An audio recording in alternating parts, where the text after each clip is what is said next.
Welcome to this week's episode of Two Angry Men, brought to you by Lavo, making justice accessible and coming soon to the U.S. On this week's episode, your hosts Harvey, Levin, and Mark Geragos discuss all of the updates in the Nancy Guthrie case, including a new note that may reveal details from someone on the inside. Enjoy. This ransom note we received in the Nancy Guthrie case is clear. If the money wasn't paid, it was dire, and I don't have to be more graphic than that. Savannah Guthrie said they were willing to pay that money. The ransom has not been paid. I don't understand why it didn't happen.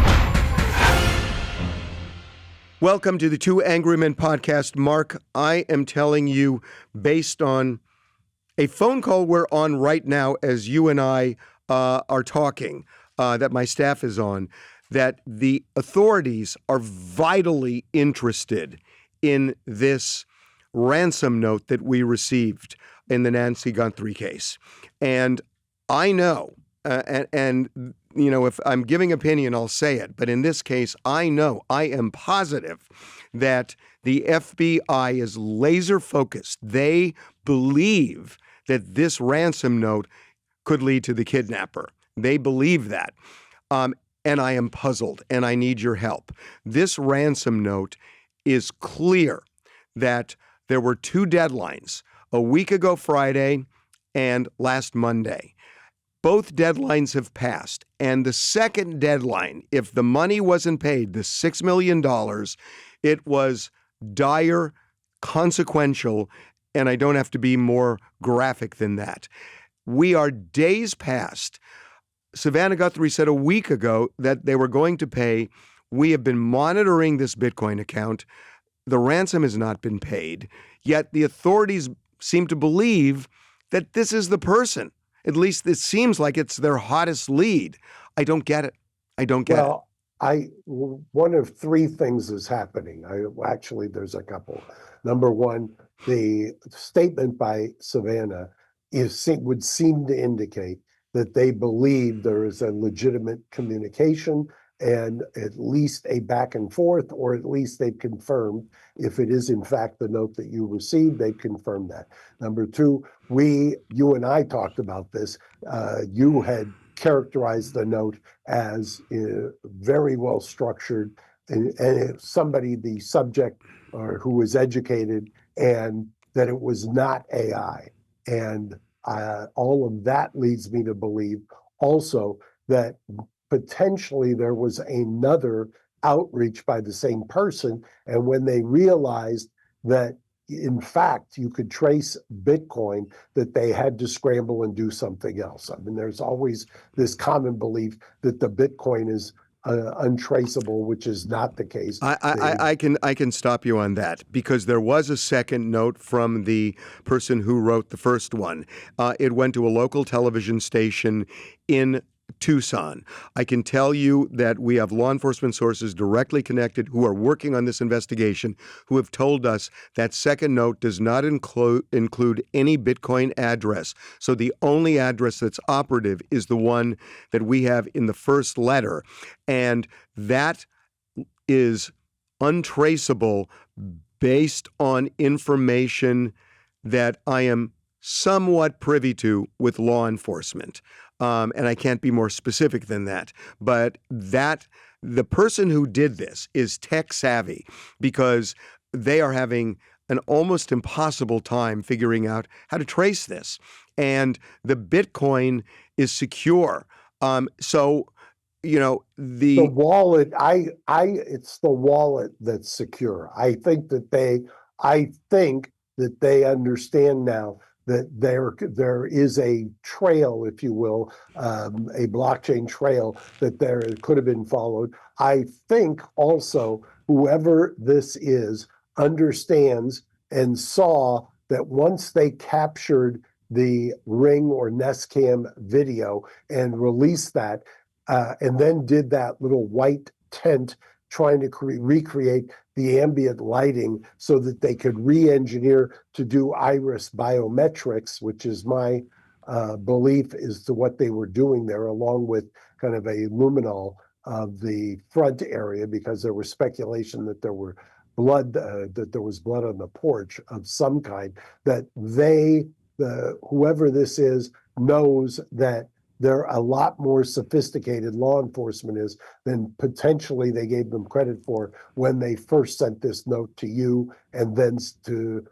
actually before, to the two Tucson stations and then to you. Well, here's what doesn't make sense about that. That they released the images just a couple of days ago. That was past the second deadline. So the clock was really ticking a week ago. And it stopped ticking if you take this ransom note literally. It stopped ticking last Monday. So, all of what they've done since in some ways is irrelevant. There was a window there. And I now know, at a point, you and I are going to be able to talk about this on the podcast. We'll be able to talk about the communications that we at TMZ have been having. I don't want to compromise anything, and I'm not going to talk about it now, but I am just saying they are taking this note so seriously. And if it's as serious as they believe, and I'm not criticizing here, I feel like I'm missing something. I don't understand during that critical time period up until last Monday, when they were willing to pay that money, why it didn't happen. I'm still just having trouble because all of what you're talking about has occurred after the deadline. Correct. But remember, the words that Savannah used in that last tape, I think were vetted, I think were purposeful, and I think reference a subsequent communication. I think that when she used the term celebration, I think all of that was designed to communicate back. So there isn't a place where they're going to just reply all. This isn't like where you get an email and then you hit it and reply. They were using specifically the videotape to communicate back based upon their belief that the first communication and the second communication were accurate. And they were adopting language and using words that I don't want to call it code, other than they were sending a very specific message to them that they were willing to pay, obviously, but number two, that they understood and were referencing the specific note by the verbiage that was used. So we have a little tease for a new sponsor of Two Angry Men. It's LAVO, LAWVO. It stands for Law Virtual Office. Coming soon. We're going to let you know a lot more. But one of the reasons this is so interesting is that it's close to my heart. I'm sure Harvey's heart as well. Bringing justice to those at an affordable price. LAVO. Stay tuned. So we reported, without being specific, that there was activity in that Bitcoin account earlier this week. And there have been a lot of people speculating that if money was put in the account, there might be a way of tracing that to the person who created the account. There's been a lot of speculation. That clearly has not happened yet based on the communications that we've been having. And there's more I could say about that, but I can't right now. But wait, just to be clear. Yeah. The money that was placed in the account, by all accounts, was not the amount demanded. Oh, no, it's not in the universe. Not in the universe. Right. No, right. No. So given that, if there was an ability to somehow trace that Bitcoin account, it would have been done by now. I can assure you of that.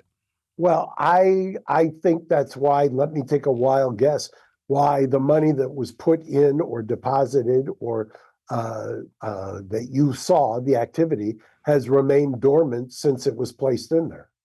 Fair enough. Yeah, and that's why. Because I think somebody realized, you've got a highly intelligent person who realizes, this isn't as easy or as unsophisticated as I thought.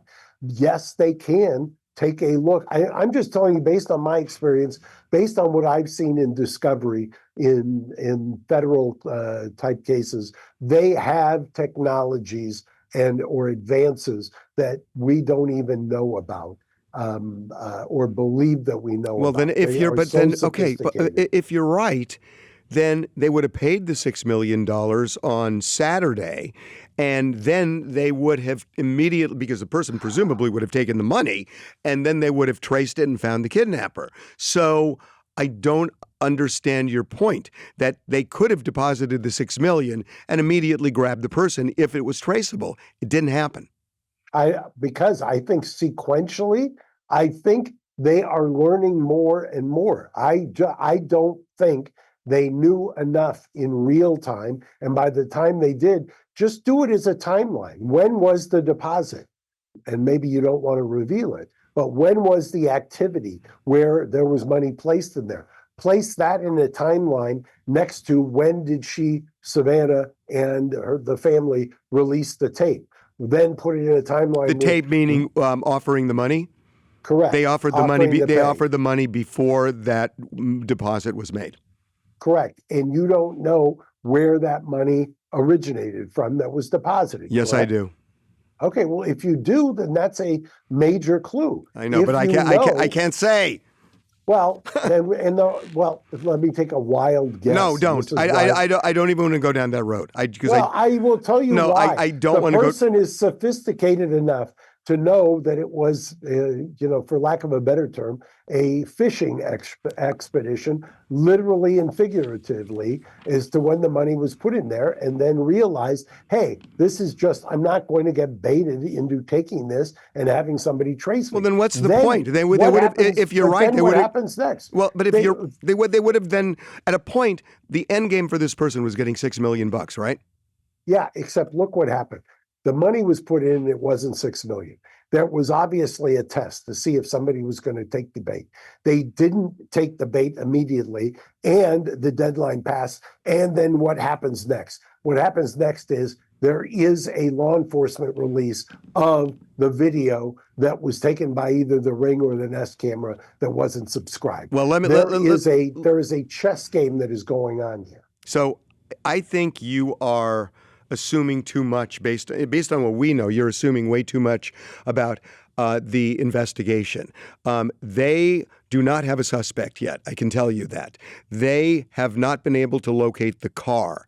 And it's frustrated them. But this is an area in the county. It's not in the city where there are city lights. There are not a lot of cameras there.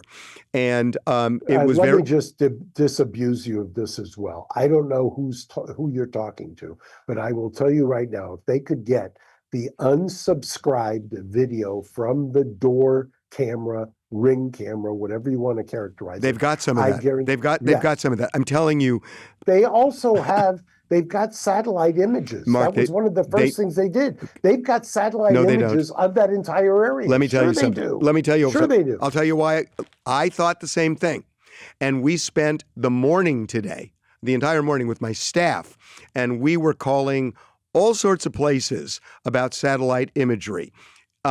Nothing. I don't want to get into the technical side of this thing. I thought the same thing. The satellites are useless in this case, and it has to do with where the satellites go, the frequency of where they go, their ability to pick things up. But we've talked to multiple companies and experts in this area. I thought the same thing. Satellites are useless. So what they've got is they've got this video that we've been able to figure out A week ago, Harvey, would you have ever believed that somebody who was not subscribing to Ring or Nest, that they would be capturing images on a non-subscribed, non-paying camera?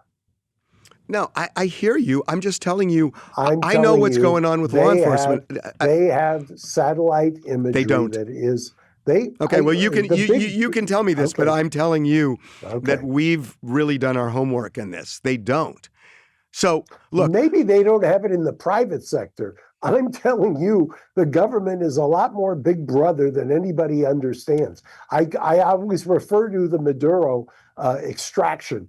There were weapons everybody thought was science fiction at the time, and sure enough, it disabled people without having to fire a shot, basically, because they had that technology that previous to that nobody had thought was actually real. I'm telling you, I know for a fact that the Department of Defense and others have the satellite imagery capability of going back and rewinding, so to speak, and enhancing and getting in there. I don't for a second believe the fact that they don't have all of that area mapped out on the time period that they're talking Okay, about. well, we can move on. Let me just say one thing about that. You're right, we did go down that road about the Department of Defense, the Department of War having that Right. having that capability, but it doesn't reach the level of figuring this out this granularly. That's what I'm told. But I want to move on because I want to eventually get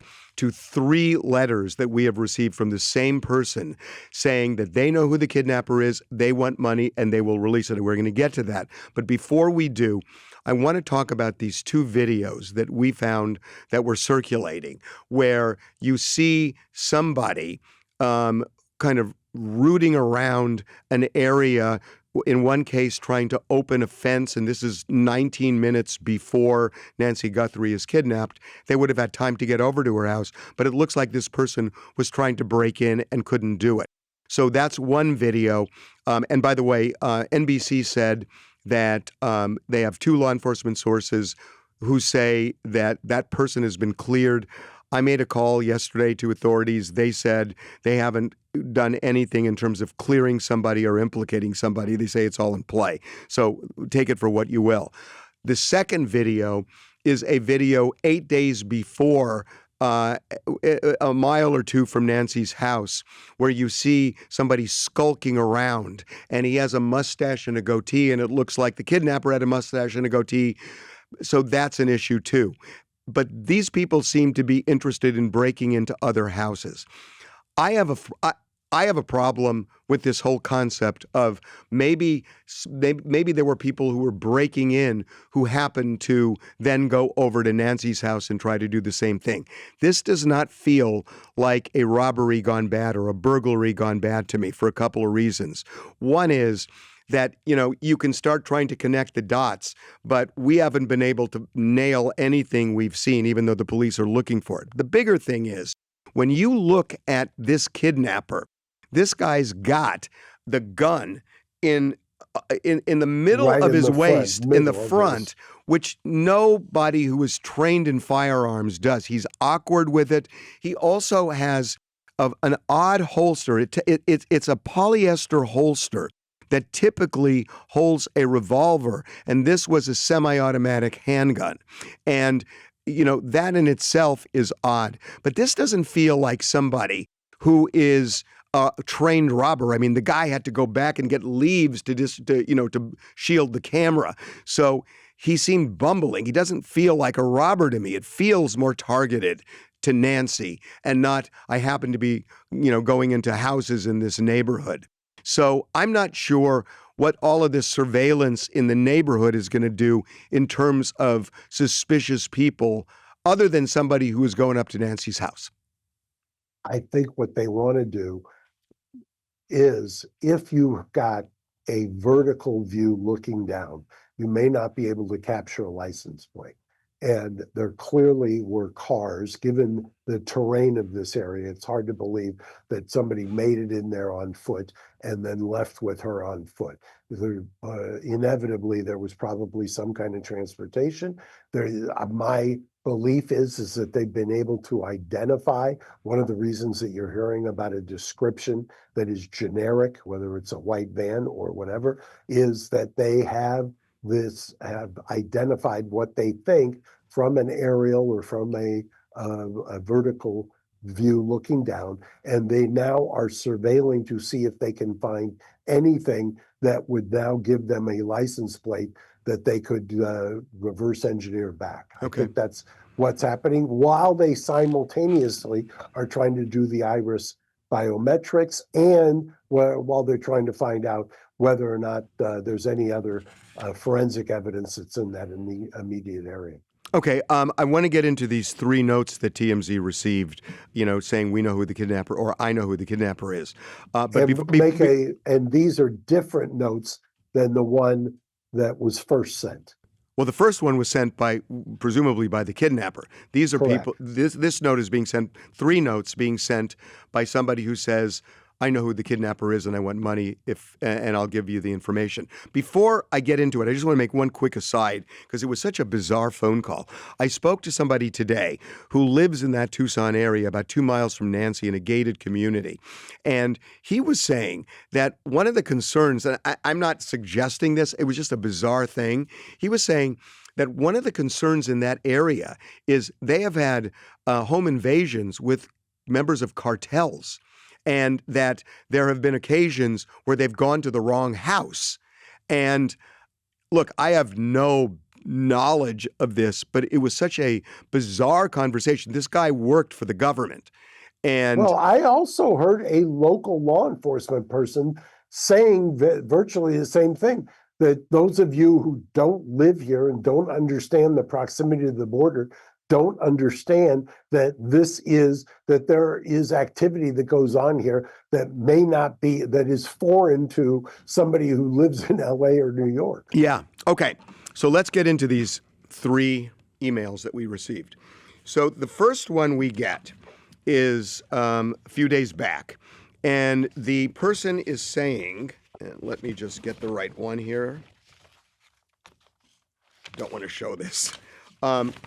The first one is short and to the point, that this person has tried reaching the Guthrie family. If they want the name of the individual, I want 1 Bitcoin to the following wallet. They give an address. We have the address. So the 1 Bitcoin is worth about $67,000 right now. It fluctuates, but it's about 67,000. So then we get a second email, and it's the next day, on Thursday, and this one is ominous. They're suggesting the situation has changed for Nancy. So What do you mean? I don't want to get more specific than that, but it's, again, because I don't know. I'm not sure how real this is. We have forwarded these to the FBI. I don't know how real it is, but this is the second one saying the reason they're asking for the money is because they don't want somebody coming after them. They're worried about retribution. They need to lay low, and they need money to survive. So that's why he wants the 1 Bitcoin. So we've checked the address. It's the same address as the first. No money was deposited in that account. So on Friday. But to be clear, those 2 are somebody who's giving information leading to, saying they know who it is. Not just leading, saying that once I get the money, you will get him and he can take you to her. So again, they're saying that this person knows who the kidnapper is. Okay? Then on Friday, this person had said on Thursday, this is going to be the last communication. Well, they sent something on Friday. And this one is longer and this one is interesting. So this person is angry that the FBI is bumping the award from $50,000 to $100,000. And they're saying that he feels like he's getting ignored and played. And he believes the reward is a scam, and that he says that he does not want to go through the process of asking for the reward money for a bunch of reasons. Fundamentally, he does not trust the FBI. He's saying, you clearly don't trust me, and I don't trust you. So I'm going through TMZ, essentially. And here's what I want. He's saying that he wants now a Bitcoin, a fraction of a Bitcoin worth $50,000. And he said, if you give me that fraction of a Bitcoin and you deposit it, I will immediately tell you how to reach this kidnapper. And I'm going to be a little more descriptive in a minute. But I won't take the money out until you actually capture him, and then give me the second 50,000 via Bitcoin. So he's basically saying, give me 50 up front, I'll give you the information, and then I'll trust you to give me the other 50 when you catch this guy. You following me so far? I do. Okay. I do. I mean, So the problem with that is if you deposit it, there's no way to restrict once it's been deposited whether it's utilized or tapped into. right. Okay. Now check this out. He says that once you pay me the $50,000, he says, I will reach out again and immediately with the name of the main individual along with his information for you to track. And he uses the term main, correct? Main individual, suggesting there is more than one person involved. Now, that's huge. Right, I think so too. Now, the other thing he says is that he's not only concerned about his safety, he says he's concerned about his, quote, possible freedom. So it's almost as if he feels like they may try to implicate him, that he's that close and knows this, because he literally says he's concerned about his possible freedom. How else do you interpret that other than to mean he's afraid he's going to get arrested? And he mentioned that in the prior one too. So he's afraid he's going to get arrested, according to this guy. He says that there is a main individual, and and again, this is ominous again regarding Nancy, but he says this is the last time he's going to do it. I just find it really fascinating that he is insinuating here that more than one person is involved, and he's almost putting himself close to the flame. Yeah, and I think that's exactly what he's doing, and it sounds like it's potentially somebody who's a Confederate, and obviously, and there's almost no reason not to, especially given what we know and what we've discussed, to deposit, if we think this is legit, for somebody to deposit the 50, get the name, and see if it's legit or if it's just a scam. If it's a scam, it's a crime. But if it's not a scam and this person really knows, sending the emails themselves, I don't believe is a crime. I mean, this guy is just mercenary, but it's not a crime. He's asking for information or a reward, and that's why it's been phrased that way. And I don't see any downside to that. So we check that Bitcoin address every day, every hour, every half hour, and no activity. So this is really puzzling me. I got a lot of questions. If it only went to you or to TMZ, right? That isn't puzzling, obviously. No. What's puzzling to me is this. So, a day ago or a couple of days ago, he wanted 67,000. Now, give me 50 up front, and I'll give you the name, and then give me the other 50, which you would give the person anyway who led to the exactly. It mimics the reward money, obviously. So I guess somebody's paying attention. So there's also scammers out there. So you have to view everything with a jaundiced eye.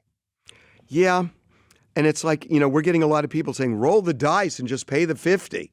It's not 6 million; it's paying 50, and this person seems really persistent, and again, the FBI seems interested in them.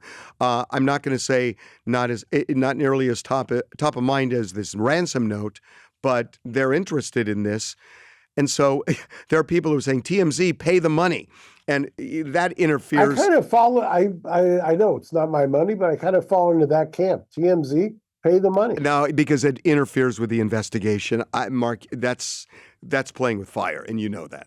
Well, the interesting thing, I mean, we don't know what we don't know. But every hour that goes by for an 84-year-old woman with a pacemaker, I was just commenting last night, if you talk to anybody in law enforcement, they talk about the first 24, 48, or 72 hours as being kind of mission critical. And now here we are days and days and days out. I'm not so sure that it interferes with anything to just get a name. I mean, if this person gave you a name and you didn't pay, you certainly would run with it. So I don't know how it necessarily would compromise an investigation. If somebody says, give me 50, I won't touch it, and I'll give you a name. Again, I don't know what I don't know. And they're playing it close to the vest. Obviously time is the enemy here, given her Right. given her age, given her health, and everything else. So, I mean, it seems I've been thinking about something. So we're now 2 weeks into this whole thing. As this story starts to wane some, because I don't know that it's going to stay as large as it is over a long, long period of time if there's no real movement. To me, there might be an opportunity if the person who took her or a person who knows who took her starts to see the public's attention is going somewhere else now. There's this weird thing that I've seen at TMZ over 20 years where people, like this, they like the attention. There's something they like about the attention. And if they start seeing it go away, they might reveal more than they would reveal now when it's as hot a topic as it is. Well, look, if the first note was legit, which apparently the authorities think, if this one potentially is legit, both of those possibilities suggest it is somebody who wants the attention. Yeah. I mean, who are they reaching out to? Well, who are reaching out to? Somebody's reaching out to us. So Exactly. we're obviously looking. So look, here's what we got. We got a guy who's 5'9", 5'10". He's smart. He is tech savvy. He does not seem particularly adept with firearms. He is, he has this backpack that I think we've identified. There are other identifying markings on this guy. He lives in the Tucson area. We knew this in day 2. I mean, we just kind of figured it out, especially because the ransom note that we got says we'll deliver her back to Tucson within 12 hours. And if you look at a 60-mile-an-hour car going in 12 hours, it's a 700-mile radius. But he is so honed in to these 2 television stations in Tucson. This guy's from the Tucson area, and now authorities believe that too. So it's a guy from Tucson who's really smart, tech savvy, who is 5'9", 5'10", average build. So we're starting to get a description of this, and I'm thinking maybe somebody is going to say, hey, Joe over there, we haven't seen him in 2 weeks. He kind of fits that because there is kind of a description now. There is, it's not, but you got mustache, goatee. I mean, we're starting to get a profile of this guy. And somebody is going to say, whatever happened to that guy that we used to see walking his dog every day? I'm serious. It's serious. I don't necessarily disagrey. I think they know a lot more than they're letting on. At least I hope they do.